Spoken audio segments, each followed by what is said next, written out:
बच्चों आइए इस प्रश्न को करते हैं। ये भी हमारे पास बहुत ही बढ़िया क्वेश्चन है। अभिक्रिया आपके पास दी हुई है, आपको बताना है कि यहाँ पे आर्सेनिक जो आपके पास है S3 के आणविक द्रव्यमान का द्रव्यमान तथा तुल्यांकित द्रव्यमान में संबंध क्या होगा, आपको बताना है।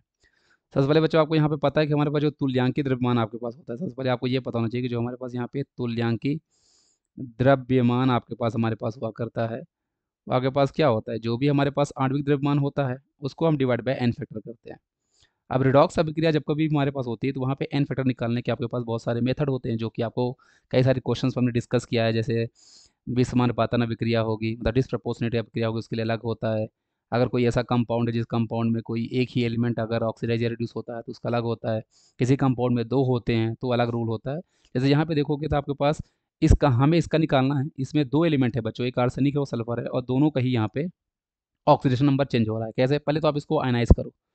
तो जैसे इसको मैं अगर आयनाइज करूंगा आर्सेनिक और S3, तो ये आयनाइज हो गया बच्चों, आपके पास दो आर्सेनिक आएगा और तीन सल्फर आएगा पहले। और ये जो दो और तीन है, ये इनका क्रॉस मल्टीप्लाई इनके चार्ज होता है। जैसे ये चार्ज यहाँ पे चला जाएगा और ये चार्ज यहाँ पर जाएगा, तो यहाँ पे 2 प्लस का चार्ज होगा, यहाँ पे 3 प्लस का चार्ज होगा। तो कहने मतलब हमारे पास जो आर्सेनिक है उसमें 3 प्लस का चार्ज है और सल्फर में 2 माइनस का चार्ज है। वहीं पे जो इसके उत्पाद बने हुए हैं, तो यहाँ पे जब आप आर्सेनिक का निकालोगे टू, यहाँ पे आप देखो, आपने आई होप आपको निकालना तो आने लगा होगा बच्चों। यहाँ पे आर्सेनिक आप x मान लो, ऑप्शन आपके पास -2 × 4 होगा, ओवरऑल आपके पास -3 हो जाएगा, तो x आपके पास यहाँ पे +5 होगा, तो ये आपके पास +5 आ गया। और यहाँ पे सल्फर का निकालोगे बच्चों, तो सल्फर का 2 4 जो 8, इधर जाके +6 आएगा। तो दोनों का चेंज हुआ है, क्योंकि आर्सेनिक यहाँ पे 3 है, यहाँ पे 2 है और यहाँ पे चेंज हुआ है। तो इस केस में हम कैसे करते हैं बच्चों, अगर आपको यहाँ पे एन फैक्टर निकालना होता है तो हम कैसे निकालते हैं।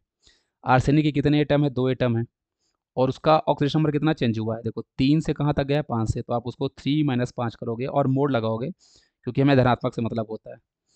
सल्फर कितने एटम है बच्चों, 3 एटम है AS2S3 में, क्योंकि हमें इसका निकालना है आणविक द्रव्यमान और तुल्यांकित द्रव्यमान, तो इसी का हम निकालेंगे।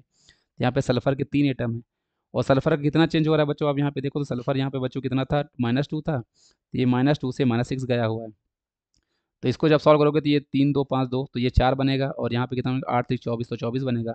सम आपके पास बच्चों 28 आ गया था, इनफैक्ट आपके पास 28 हो गया। और अब तुल्यांकित द्रव्यमान हमारे पास बच्चों यहाँ पे ई जो है वो आपके पास m/28 आपके पास हो जाएगा, जो कि आपके पास ऑप्शन नंबर डी है, तो वही हमारे पास क्वेश्चन का सही जवाब हो जाएगा। आई होप बच्चों आपको ये चीज़ समझ में आ गई होगी। जे में बच्चों ऐसे क्वेश्चन जरूर पूछता है, इसलिए आपको अच्छे से तैयारी करके इसकी रखनी है ना। इसमें कोई दिक्कत आपको होनी नहीं चाहिए बच्चों। Thank you.